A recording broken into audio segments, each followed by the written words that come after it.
रसूलिहिल करीम अम्मा बाद फ़ौज़ बिल्लाहि मिनश्शैतानिर्रजीम बिस्मिल्लाहिर्रहमानिर्रहीम रब्बि इश्रह ली सदरी व यस्सिर ली अमरी वहलुल उक़्दतम मिन लिसानी यफ़क़हू क़ौली। अस्सलामु अलैकुम व रहमतुल्लाहि व बरकातुहू। आज हम सूरत दहर के मानी और मफ़हूम को समझने की कोशिश करेंगे। बिस्मिल्लाहिर्रहमानिर्रहीम। शुरू अल्लाह के नाम से जो बड़ा मेहरबान निहायत रहम वाला है। हल अता अलल इंसानी हिनुम मिनद दहरी लम यकुन शैय्यम मज़कूरा। क्या इंसान पर उस ज़माने में एक ऐसा वक्त भी गुजरा है जबकि वो कोई काबिल ज़िक्र शै ना था। दहर से मुराद वो लामुतनाही ज़माना है जिसकी ना इब्तिदा इंसान को मालूम है ना इंतहा, जबकि हीन से मुराद वो ख़ास वक्त है जो इस लामुतनाही ज़माने के अंदर कभी पेश आया हो। चुनाचे दहर दरअसल वक़्त का वो समंदर है जिसके अंदर से कायनात में रूनुमा होने वाले हर किस्म के वाक़यात और हादसात जन्म लेते हैं। इन्ना हलकनल इंसाना मिन नुतफ़तिन अमशाज। हमने इंसान को पैदा किया है मिले जुले नुतफ़े से। आज के साइंस ने भी इस आयत का मफ़हूम अच्छी तरह वाज़ा कर दिया है कि मर्द की तरफ से और माँ की तरफ से स्पर्म्स मिलते हैं तो ज़ाइगोट वजूद में आता है। लेकिन 1500 साल पहले सहराए अरब का एक बुद्धू तो लफ्ज़ अमशाज को अपनी समझ और अकल के मुताबिक ही समझा होगा। गोया कुरान मजीद के एजाज़ का एक पहलू ये भी है कि इसके अल्फाज का मफ़हूम हर ज़माने के हर किस्म के इंसानों के लिए काबिल फ़हम रहा है और वक़्त गुज़रने के साथ साथ इन अल्फाज के मानी में नई नई जुगतें भी दरियाफ्त होती रहती हैं। नब्तली, हम उसको उलटते पलटते रहे, यानी रहमे मादर ने हम इस नुतफ़तिन अमशाज को मुख्तलिफ मराहल से गुजारा। नुतफ़ा से उसे अलका बनाया, अलका को मज़ग़ा की शक्ल में बदल दिया, फिर उसके अज़ा दुरुस्त किए। नब्तालीह का दूसरा मफ़हूम ये भी है कि ताकि हम उसको आज़माएं, यानी हमने इंसान को इम्तहान और आज़माइश के लिए पैदा किया है। फ़जअलनाहु समीअम बसीरा, फिर हमने उसको बना दिया सुनने वाला, देखने वाला। इन्ना हदैनाहु सबील, हमने उसको राह सुझा दी। इससे मुराद ईमान से मुतल्लिक वो शऊर या वो खदायत और रहनुमाई है जो हर इंसान की फितरत के अंदर पैदाइशी तौर पर मौजूद है। यानी इंसान अंधा और बहरा पैदा नहीं हुआ, बल्कि अल्लाह ताला ने उसे ज़ाहरी और बातनी तौर पर बेहतरीन सलाहियतों से नवाजा है। अल्लाह ताला ने उसे जिस्मानी हवास भी दिए हैं और साथ ही साथ उसे रूह की बसीरत भी अता की है। इम्मा शाकिरम व इम्मा कफूरा, अब चाहे तो वो शुक्रगुजार बनकर रहे, चाहे ना शुक्रा होकर। अब जाहिर है जिस अंदाज और तरीके से इंसान अपनी ज़िंदगी को बसर करेगा उसी के मुताबिक आखिरत में उसको अजर मिलेगा। इन्ना आतदना लिल काफिरीना सलासीला व अगलालम व सईरा, यकीनन काफिरों के लिए हमने तैयार कर रखी हैं जंजीरें और तोक और दहकती हुई आग। इन्नल अबरारा यशरबूना मिन कासिन काना मिजाजुहा कफूरा, यकीनन नेकुकार बंदे ऐसी शराब के जाम नोश करेंगे जिसमें कफूर की मलूनी होगी। एक तरफ कफार और मुशरिकीन जंजीरों और तोकों में जकड़े जहन्नुम की आग में जल रहे होंगे, तो दूसरी तरफ अल्लाह के फरमाबरदार और नेकुकार बंदे जन्नत की नेमतों में दादे ऐश दे रहे होंगे। जन्नत में इन्हें आबे कफूर की अमेज़श वाली शराब तखूर पेश की जाएगी। अल्लाह ताला हमें जन्नतुल फिरदौस में आला मकाम अता फरमाए और जहन्नुम से बचाए, आमीन। ऐनन यशरबु बिहा इबादुल्लाह युफज्जिरूनहा तफजीरा, ये एक चश्मा है जिसमें से अल्लाह के खास बंदे पिएंगे और जिधर चाहेंगे उसकी शाहें निकाल ले जाएंगे। यानी अगर वो चाहेंगे तो इस चश्मे में से अपनी मर्जी से नहरें निकाल कर अपने अपने इलाके की तरफ ले जाएंगे। युफूना बिन नजरी व यहाफूना यौमन काना शर्रुहु मुस्ततीरा, वो नज़र को पूरा करते हैं और डरते रहते हैं उस दिन से जिसका शर हर सू फैल जाएगा। वाजुद इमूनत आमा अला हुब्बिही मिस्कीनम व यतीमम व असीरा, और वो खाना खिलाते हैं अल्लाह की मोहब्बत में मस्कीन को, यतीम को और कैदी को। अला हुब्बिही का दूसरा मफहूम ये भी है कि वो माल की मोहब्बत के लिए अलल रग़म खाना खिलाते हैं। यानी एक मफहूम तो ये है कि वो लोग अल्लाह की मोहब्बत में भूखों को खाना खिलाते हैं, और दूसरा ये कि अगरचे उनके दिलों में भी माल से मोहब्बत का जज्बा है और उनका जी भी चाहता है कि वो अपने माल को संभाल संभाल कर रखें, लेकिन अपने इन जज्बात के बावजूद वो महज अल्लाह की रज़ा के लिए मुस्तहकीन को खाना खिलाने में अपना माल खर्च करते रहते हैं। इससे पहले भी हम बारहा पढ़ चुके हैं कि हुब्बे माल का इलाज ही इन्फाक सबीलल्लाह है, और अल्लाह की राह में खर्च करने वाले को कुरान मजीद में जगह जगह बशारतें दी गई हैं। जैसे कि सूरत अल हदीद में अल्लाह ताला ने फरमाया है कि यकीनन सदका देने वाले मर्द और सदका देने वाली औरतें और जो अल्लाह को कर्ज़ हसना दें उनको कई गुना बढ़ा कर दिया जाएगा और उनके लिए बड़ा बाइज्जत अजर होगा। इन्नमा नुतइमुकुम लिवजहिल्लाह, और कहते हैं कि हम तो आपको ये खाना खिला रहे हैं सिर्फ अल्लाह की रज़ा के लिए। ला नुरीदु मिनकुम जज़ाअन वला शुकूरा, हम आपसे ना तो कोई बदला चाहते हैं और ना ही शुक्रिया। इन्ना नहाफु मिन रब्बिना यौमन अबूसन कमतरीरा, हम तो डरते हैं अपने रब की तरफ से एक ऐसे दिन से जिसकी उदासी बड़ी होलनाक होगी। अबूस का लफ्ज़ ऐसे शख्स के लिए बोला जाता है जिसके चेहरे पर कभी मुस्कुराहट ना आती हो बल्कि गुस्सा और वहशत बरसती हो, जबकि कम तरीर का मानी है बहुत सख्त, बहुत करख्त, होलनाक और तवील। चुनांचे यहाँ इस से मुराद मैदान हशर की वो कैफियत है जिसकी वजह से खरब खा खरब इंसान मुतफक्किर और परेशान होंगे और उनसे किसी एक के चेहरे पर भी मुस्कुराहट के आसार तक नजर नहीं आएंगे। फ़वक़ाहुमुल्लाहु शर्र ज़ालिकल यौम, तो अल्लाह उन्हें बचा लेगा उस दिन के शर से। वलक्काहुम नज़रतम व सुरूरा, और बख्श देगा उन्हें तरोताज़गी और मुसर्रत, यानी चेहरों की ताजगी और दिलों का सरूर। वजज़ाहुम बिमा सबरू जन्नतम व हरीरा, और बदले में देगा उन्हें उनके सब्र के लिए जन्नत और रेशम का लिबास। यानी दुनिया में वो लोग मुश्किल से मुश्किल हालात में भी अल्लाह ताला के अहकाम की बजा आवरी में लगे रहे।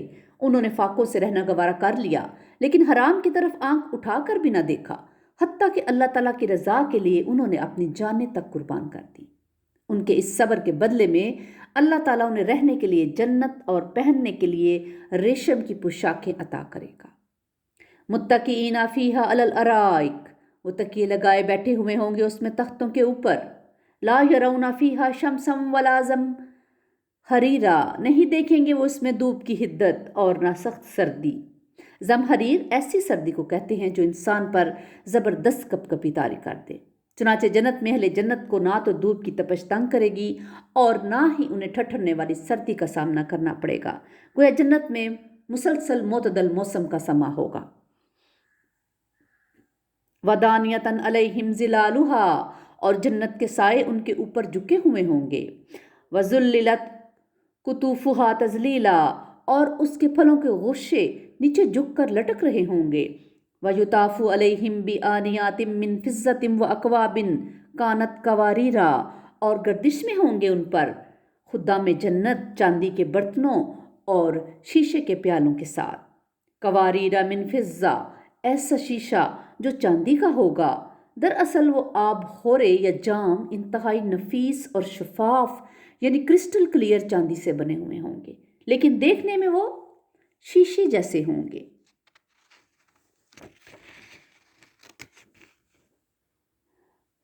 कद्दरूहा तकदीरा, उनको बरा होगा भरपूर अंदाजे के मुताबिक।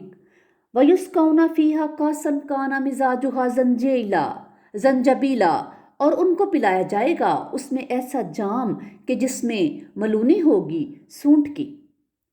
ईनन ऐनन फीहा तुसम्मा सलसबीला, ये एक चश्मा है जिसका नाम सलसबील है। वयतूफु अलैहिम विल्दानुम मुखल्लदून, और उन पर गर्दश में रहेंगे ऐसे लड़के जो हमेशा उसी उम्र में रहेंगे। इज़ाराअयतहुम हसिबतहुम लुलु मंसूरा, जब तुम उन्हें देखोगे तो महसूस करोगे जैसे वो मोती हैं बिखरे हुए, यानी वो नौ उम्र खादम निहायत खूबसूरत होंगे। वइज़ाराअयता सम्माराअयता नईमम व मुल्कन कबीरा, اور تم جہاں بھی دیکھو گے وہیں نعمتیں ہی نعمتیں اور بہت بڑی بادشاہی دیکھو گے۔ عالیہم ثیاب سندس خضر و استبرق، اور ان کے اوپر لباس ہوں گے باریک سبز ریشم کے اور گاڑھے ریشم کے۔ وَحُلُّوا أَسَاوِرَ مِن فِضَّةٍ، اور انہیں کنگن پہنائے جائیں گے چاندی کے۔ وَسَقَاهُمْ رَبُّهُمْ شَرَابًا طَهُورًا، اور پلائے گا انہیں ان کا پروردگار نہایت پاکیزہ مشروب۔ إِنَّ هَذَا كَانَ لَكُمْ جَزَاءً وَكَانَ سَعْيُكُمْ مَشْكُورًا، اور کہا جائے گا یہ تم لوگوں کے لیے بدلہ ہے اور تمہاری جدوجہد مقبول ہو چکی ہے۔ یعنی تم لوگ اپنی دنیاوی زندگی میں غلبہ دین کے لیے جو جدوجہد کرتے رہے تھے وہ اللہ کے ہاں قبول کر لی گئی ہے، اور اس کی قدردانی کے طور پر تم لوگوں کو جنت اور اس کی نعمتوں سے نوازا جا رہا ہے۔ اللہم ربنا اجعلنا منہم، اللہم ربنا اجعلنا منہم، اللہم ربنا اجعلنا منہم، آمین۔ اِنَّا نَحْنُ نَزَّلْنَا عَلَيْكَ الْقُرْآنَ تَنزِيلًا، اے نبی صلی اللہ علیہ وآلہ وسلم ہم نے ہی نازل کیا ہے آپ پر قرآن تھوڑا تھوڑا کر کے۔ فَاصْبِرْ لِحُکْمِ رَبِّکَ، تو آپ انتظار کیجئے اپنے رب کے حکم کا۔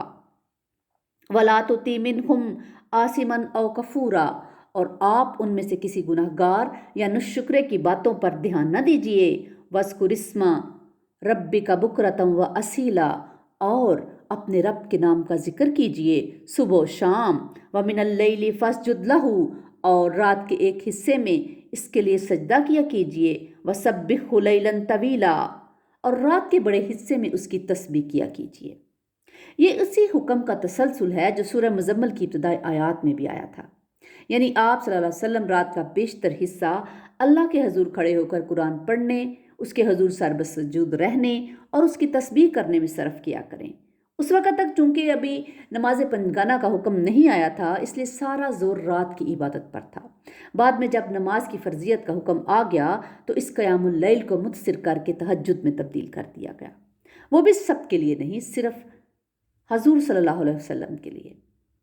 بنی اسرائیل میں اللہ پاک نے فرمایا ہے وَمِنَ اللَّيْلِ فَتَہَجَّدْ بِهِ نَافِلَةً لَكَ، نافلہ کے لفظی معنی اضافی اور زائد کے ہیں، یعنی حضور صلی اللہ علیہ وآلہ وسلم کے لیے نماز تہجد باقی فرض نمازوں کے علاوہ اضافی فرض کے درجے میں تھی، جبکہ امت کے لیے اس کی حیثیت نفل کی ہے۔ إِنَّ هَؤُلَاءِ يُحِبُّونَ الْعَاجِلَةَ وَيَذَرُونَ وَرَاءَهُمْ يَوْمًا ثَقِيلًا، یقیناً یہ لوگ فوری ملنے والی چیز یعنی دنیا سے محبت کرتے ہیں اور ایک بھاری دن جو ان کے پیچھے آنے والا ہے اس کا دھیان چھوڑے بیٹھے ہیں۔ سورہ مزمل میں اللہ پاک نے فرمایا ہے وہ دن جو بچوں کو بوڑھا کر دے گا، یعنی قیامت کا سخت دن۔ اسی طرح سورۃ القیامہ میں اللہ پاک نے فرمایا ہے کہ ہرگز نہیں، اصل میں تم لوگ جلد ملنے والی چیز سے محبت کرتے ہو اور تم آخرت کو چھوڑ دیتے ہو۔ نحن خلقناکم وشددنا اسرہم، ہم نے ہی ان کو تخلیق فرمایا ہے اور ان کے جوڑ بند مضبوط کیے ہیں۔ وَإِذَا شِئْنَا بَدَّلْنَا أَمْثَالَهُمْ تَبْدِيلًا، اور ہم جب چاہیں گے ان جیسے بدل کر اور لے آئیں گے۔ عام طور پر اس آیت کا مطلب یہ لیا جاتا ہے کہ اللہ تعالیٰ جب چاہے گا ایک قوم کو ختم کر کے اس کی جگہ کسی دوسری قوم کو لے آئے گا، لیکن اس سے پہلے چونکہ انسانی تخلیق اور انسانی جسم کے جوڑ بند درست کرنے کا ذکر ہوا ہے، اس لیے اس کا ایک درست مفہوم یہ بھی بنتا ہے کہ آخرت میں ہم ان لوگوں کو ان کی دنیاوی زندگی والے جسموں جیسے اور جسم عطا کر دیں گے۔ اِنَّ هَٰذِهِ تَذْکِرَةٌ، یقیناً یہ تو ایک یاد دہانی ہے۔ فَمَنْ شَاءَ اتَّخَذَ إِلَىٰ رَبِّهِ سَبِیلًا، تو جو چاہے اپنے رب کی طرف راستہ اختیار کر لے، یعنی جس کا جی چاہے اپنے رب کے قرب کا راستہ اختیار کر لے۔ وَمَا تَشَاءُونَ إِلَّا أَن يَشَاءَ اللَّهُ، اور تمہارے چاہے کچھ نہیں ہو سکتا جب تک کہ اللہ نہ چاہے۔ إِنَّ اللَّهَ كَانَ عَلِيمًا حَكِيمًا، یقیناً اللہ سب کچھ جاننے والا کمال حکمت والا ہے۔ يُدْخِلُ مَن يَشَاءُ فِي رَحْمَتِهِ، وہ داخل کرے گا اپنی رحمت میں جس کو چاہے گا۔ اب ظاہر ہے کہ دنیا اور آخرت کا کوئی بھی کام اللہ تعالیٰ کی مشیت کے بغیر نہیں ہو سکتا، ہم اللہ کے حکم اور اذن کے بغیر کچھ بھی نہیں کر سکتے۔ اگر کوئی شخص ایک کام کرنے پر بظاہر قادر بھی ہو تو وہ اس وقت تک اس کو انجام نہیں دے سکتا